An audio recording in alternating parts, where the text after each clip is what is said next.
January 4, 2026 Firm-24 KSB 3 Muntinlupa Chapter Weekly Meeting 10 o'clock to 12 p.m. First Batch.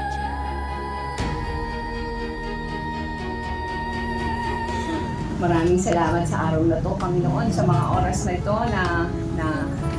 na maayos ang aming ramdam, Panginoon. Bigyan mo kami ng kalakasan, ligtas sa pagparito, Panginoon. Salamat po, Lord.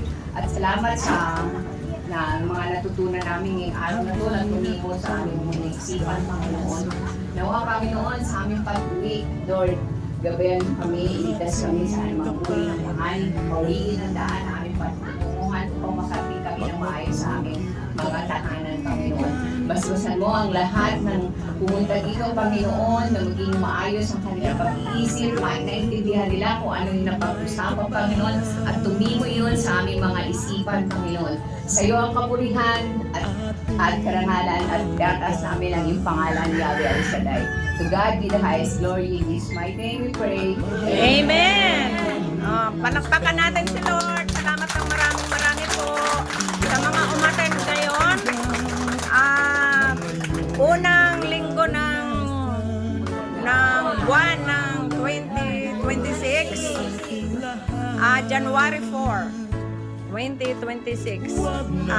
Unang linggo po ng meeting namin ngayong year ng 2026. Maraming salamat sa mga umattend. Ingat kayo sa pag-uwi. God bless. Yakapin, lagi lang isipin, magiging buhay na darating. Kung ito'y dinawin na sa atin.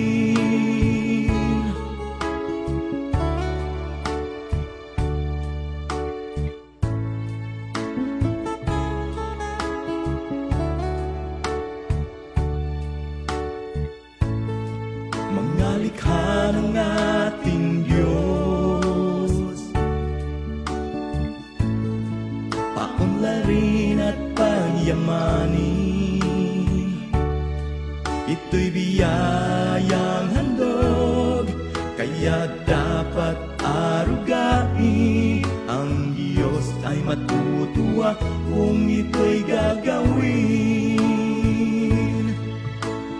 Huwag nating sayangin biyayang handog sa atin. Maraming salamat po, ibinigay sa Pamaskong Handog 2025! Salamat po, ibinigay sa Pamaskong Handog 2025! Thank you!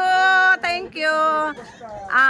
Ngayon po ay January 4, 2026 at yun po yung mga nakatanggap ng pamaskong handog ng ating Pangulong Ferdinand Bongbong Marcos.